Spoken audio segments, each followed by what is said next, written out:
o'clock, and this is Good Evening Ghana. We are live on the program right now. We are talking to Nana Yalley, who has joined us in the studio. We said that he's Ghana's answer to modern agri-economics, but here's a man who started his life as a technology expert. Good evening, sir. It's a pleasure. My man. Is it your first time in Ghana since you left how many years? 20 years ago, 30 years ago? No, I left Ghana in 1976. Oh, 76? Yeah. Ooh, okay, so that's 40 years ago. Yes. Ah. Yeah. Yeah. How old were you then? I was 16. Ah, 16. Yes. So is this your first time since 40 years? I hope not. No, I've been back. I was in Ghana last year. But I left Ghana actually stowed away from a port in Takoradi. Oh, that's your story? Yes, that's my how you story. left? But it's a story for another time. Oh, but that excites me and excites every journalist, I'm sure. So you left illegally? I did. I never owned a Ghanaian passport. I've never had one. So you were living in Takoradi? I was actually born here in Asylum Down, but my parents divorced, and my mother is from Takoradi, so she took me with her. You went to Takoradi and then you saw the vessel arrive, and what happened? We got to go there? Yeah, we want to know. Well, I had planned it for some time. Initially, I was... At age 16? Oh, yeah. You had planned it? Oh, yeah, because things were rough. I don't know how far your recollection takes you. Back in 1976, Ghana wasn't doing that well. And I was a child of the 60s, so I lived through the Nkrumah age, and after the coup, it seems the inflation in the country just went through the roof. Were you in secondary school at the time? I was in secondary Where? school, Ghana Secondary Technical School. GSTS? GSTS. In Takoradi? Takoradi. I see, okay. So you didn't do the O-levels? No.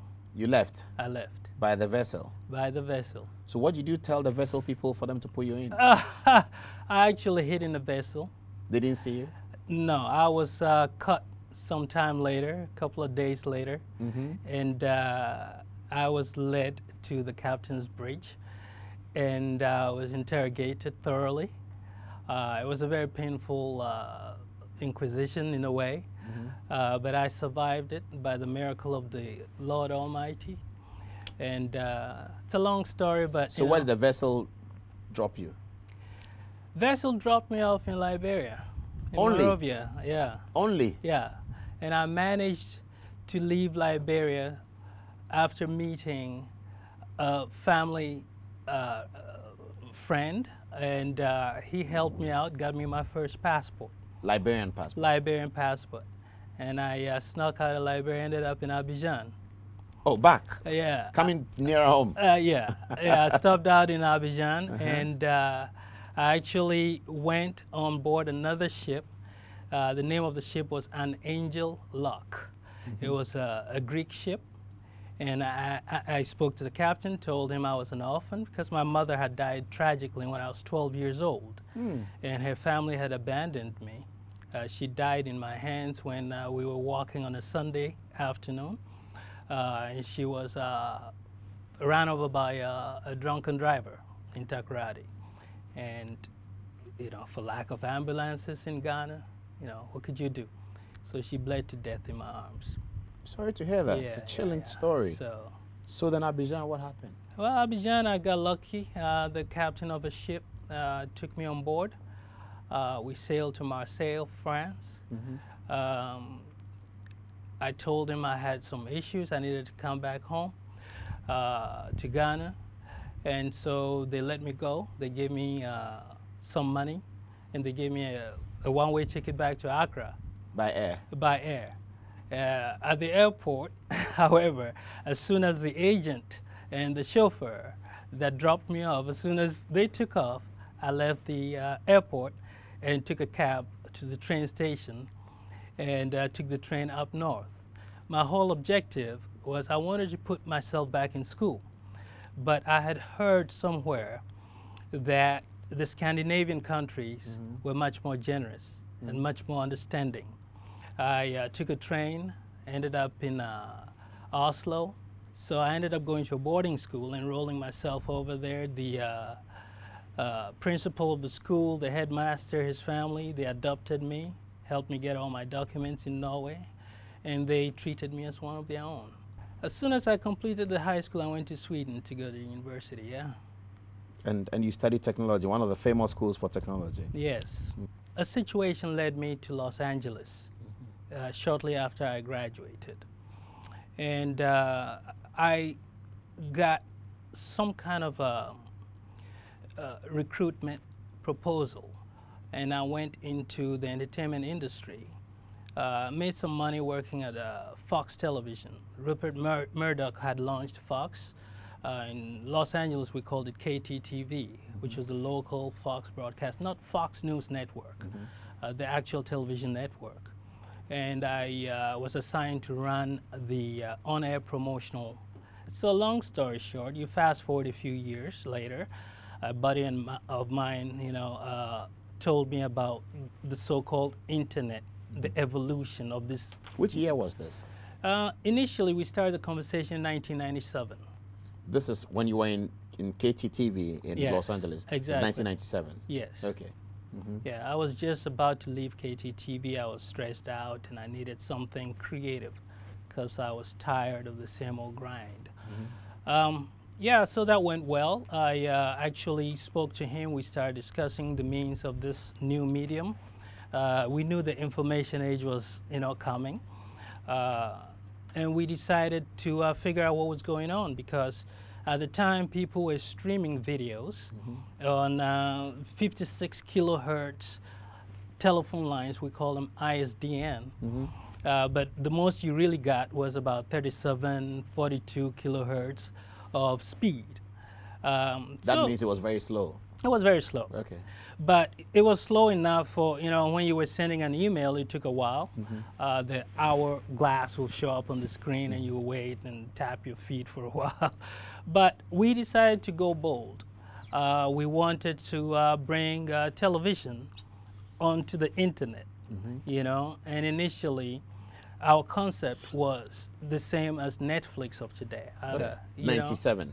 Yeah, 97, 98. By then, we were actually approaching 99 when we had our first breakthrough. Until fast forward, we had this breakthrough. We had a major announcement. We started negotiating with the likes of Microsoft, Apple. To buy it off you? Yeah, because we didn't have the capacity. Even though we'd had some angel funders, we had ran out of money.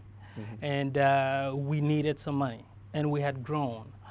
So elements of this whole thing was partitioned. I sold the streamable codec in a deal with Microsoft. That then transitioned into YouTube. Then Google captured that and built on it. That's an amazing story. So yeah. Most of the things that we see in Google, and the fact that people can stream our program right now all over the world and watch by just following a link, sort of started with Nana Yalley. The foundations, not with me personally. I had help with a coder. I was the visionary. I had partners, but we saw. But you the were light. part of it. I was a major part of it. Yeah.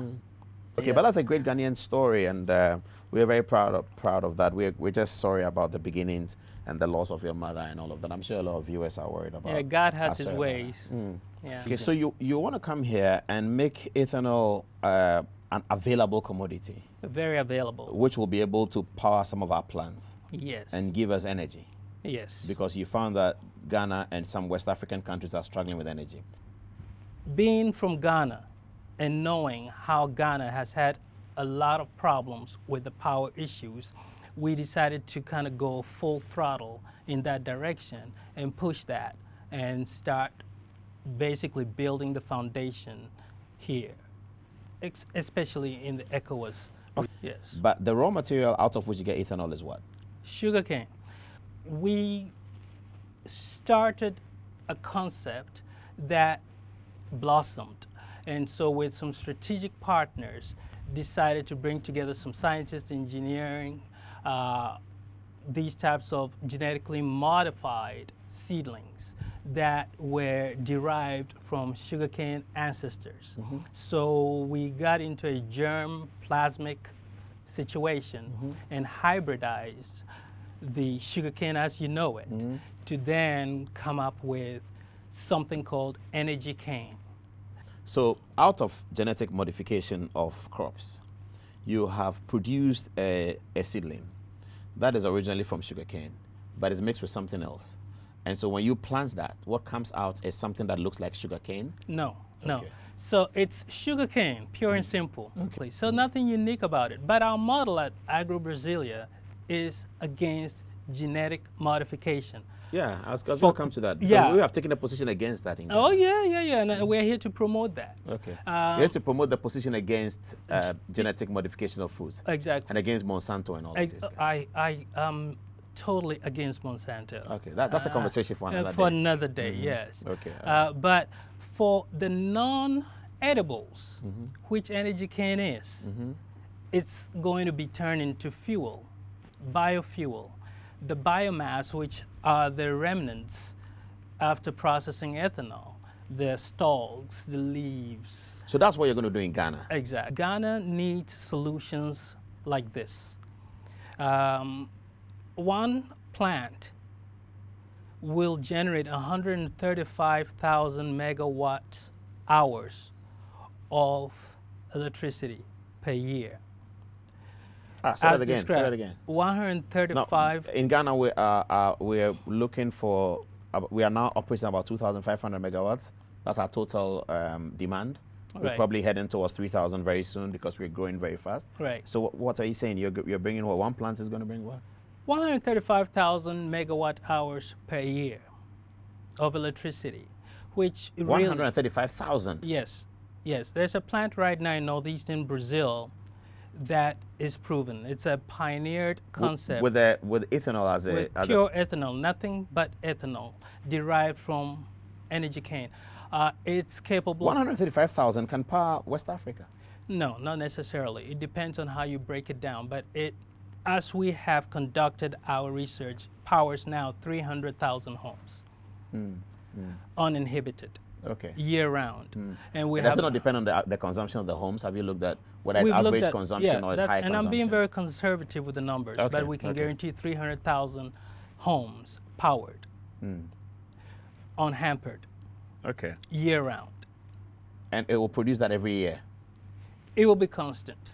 I see. And the thing about it is if you break it down at kilowatt hours, and you are fluctuating between 4 and 8 cents per kilowatt, that's quite affordable, Okay. Okay. That's interesting. We wish you very well. So